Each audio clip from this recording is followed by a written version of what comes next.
Ngayon ay bumulusok ang lahat ng national currencies kasama ang Philippine Peso kontra US Dollar. Marami ang hindi nauunawaan ang malalim na dahilan nito.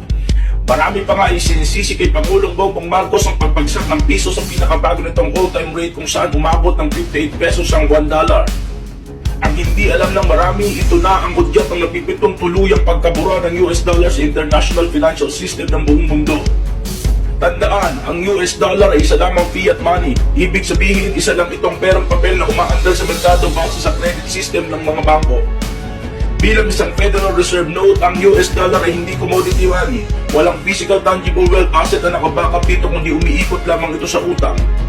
Ibig sabihin, ang pag-imprenta ng US dollar bills ay wala ng kontrol. Ipiniprint na ito ng Central Bank ng Amerika o ng Federal Reserve System at wala itong backup na kayamanan. Ang todong pagtaas ng value ng US dollar ay isang malaking senyales sa lahat ng mga naglalakihang multi-billion dollar corporations na malapit na itong maging basura na lang. Wala pa alam-alam ang mga tao na ang mga kumpanyang Amazon, Walmart at iba pang biglang nag-cancel na ng bilyong dolyar na investments. Hindi lang yan ang nangyayari.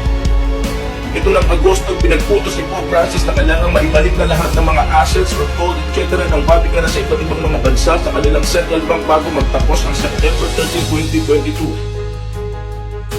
Ang pagkamatay ni Queen Elizabeth II ay hindi lang nangangahulugan ng pagtatapos ng isang panahon ng monarkiya, kundi ito rin ay nangangahulugan rin ng pagtatapos ng isang pandaigdigang sistema. Sistemang may kinalaman sa international financial and banking system, economic system, global governmental structures at monumental change of geopolitics. Ang agarang pagpunta ni Pangulong Ferdinand Marcos Jr. sa Singapore, Indonesia at Amerika ay nagpapahiwatig ng isang matinding bagay na may bigla ang magaganap. Isang kaganapan na hindi makakalimutan ng lahat ng mga tao sa buong mundo, at ito ay ang pagkawala ng lahat ng mga national governments mula sa pang-aalipin ng utang. Sa pagbagsak ng US dollar ay siya namang pagpapakawala ng milyong-milyong bulyo ng mga ginto ng iba't ibang mga bansa na kinuntol ng mga elitistang banking kabal sa loob ng mga panahon pabalik sa kanya-kanyang may-ari ng mga ito. Inumpisaan ng Russia at China, susunod ang lahat ng mga bansa, kasali ang mismong Amerika, sa tuluyang pagpapalit ng sistemang pinansyal ng buong mundo at ng utang base sa dolyar ay biglang mabubura.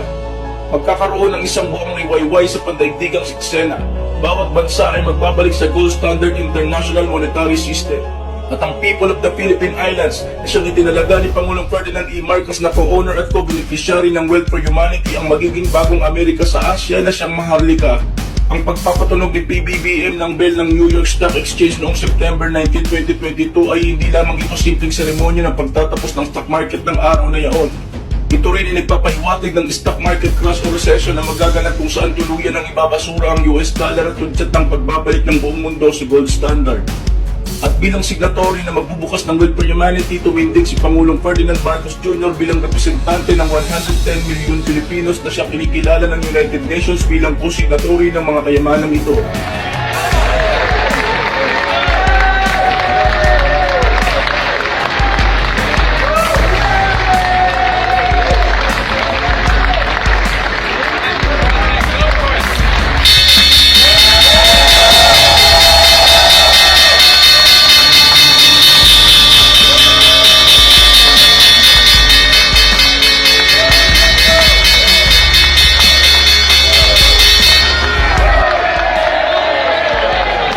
Propesya ay nagaganap.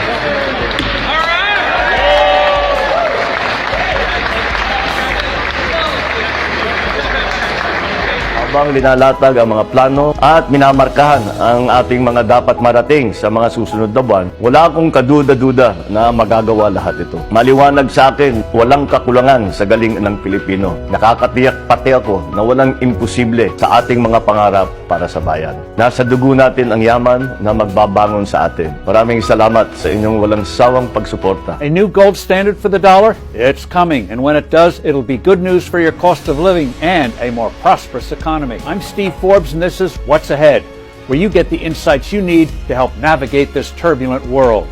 The dollar and the rising price of gold are not campaign issues this year, but they will be by the next election in 2024. The result will be something that sounds utterly astonishing today, and that is a serious discussion about a new gold standard for the U.S. What is a gold standard? It means the dollar price of gold would be fixed. Today, that might be, say, $2,000 an ounce. From the 1930s to the early 1970s, when we were on a formal gold standard, the the dollar was fixed at $35 an ounce. If the price went above or below $35 an ounce, measures, such as adjusting interest rates, would immediately be taken to get it back to that $35 level. Why gold? For a variety of reasons, gold keeps its intrinsic value better than anything else in the world. We have 4,000 years of experience to back that statement. When you see the price fluctuate, what you see is the value of the dollar fluctuating. Gold's value is fixed. The dollar's value is not. The U.S. was on a gold standard from the time of George Washington until the early 1970s, when the dollar's formal link to gold was mistakenly severed. The gold standard was a key reason why, despite wars, depressions, and plenty of political turmoil, the U.S. had the greatest economic growth in human history. Since the 1970s, when the U.S. mistakenly ditched the gold standard, economic growth rate averages have fallen substantially. That's why the cost of living keeps going up. It's called inflation. We take for granted that when you go to buy a pound of cheese, the amount of cheese you get doesn't change each day. The same when you buy a quart of milk or a gallon of gasoline. Money is a measure of value. It should be fixed like that pound or quart. The value of the dollar is weakening as the Federal Reserve, our central bank, prints up globs of new money to help pay for all those COVID rescue packages. Those packages were needed, but without getting technical, the Fed is printing this money in a way that could bring big problems down the road. There are mountains of myths surrounding the gold standard, all of them wrong. So get ready. The debate about gold is coming. I'm Steve Forbes. Can we and should we see another gold standard? This is the main theme of our discussion with Jan Nieuwenhuis, gold analyst at the Gold Observer. Jan, welcome to the show. It's a pleasure to have you on Kitco. Thank you, David. Thank you very much for having me. Let's start with talking about a gold standard. Can you give us a brief history of the last gold standards we've seen and why you think we might return to one soon? Well, a gold standard is more or less a disciplined system where countries peg their currencies to gold, and it more or less brings discipline into the system, and you tie the currency supply to gold, so there isn't much room to print unlimited amounts of money as we're doing now, which is very destructive for an economy. As you can see now, there are a lot of financial bubbles, there are excessive debt levels, inequality is rising, you get moral hazard, and all these side effects of a fiat money standard are not really what we want, and eventually you get a lot of monetary instability, and I think then at that point we have to get back to a gold standard. The Philippines and Serbia are joining a slew of central banks that are increasing their gold holdings. They follow a global trend of other central banks accumulating bullion in a move seen as a shift away from the U.S. dollar as a standard. This global trend, by the way, was led by Russia and China. So what does it really mean? Well, there are few people who know more about gold than Peter Schiff. And he is good enough to join us now with his take on this. Peter, why are countries doing this? And I guess it bears asking, right, as an American, what does this mean? What does this mean to me? What does it mean for us? Well, I think it means a lot for Americans because we have enjoyed the extraordinary privilege of being able to create out of thin air the reserve currency. And, before the dollar was the reserve, gold was the reserve. And the reason that the dollar became the reserve is because it was as good as gold, because the dollar was not only backed by gold, but redeemable in gold. In fact, the dollar was gold. It was Federal Reserve notes that were IOUs for dollars, which were made of gold. And we went off the gold standard in 1971, but I think the world is going to go back on it. Because I think the days where the dollar is the reserve currency are numbered, and we're going back to basics. Everything old is new again. Gold was money in the past, and it will be money again in the future.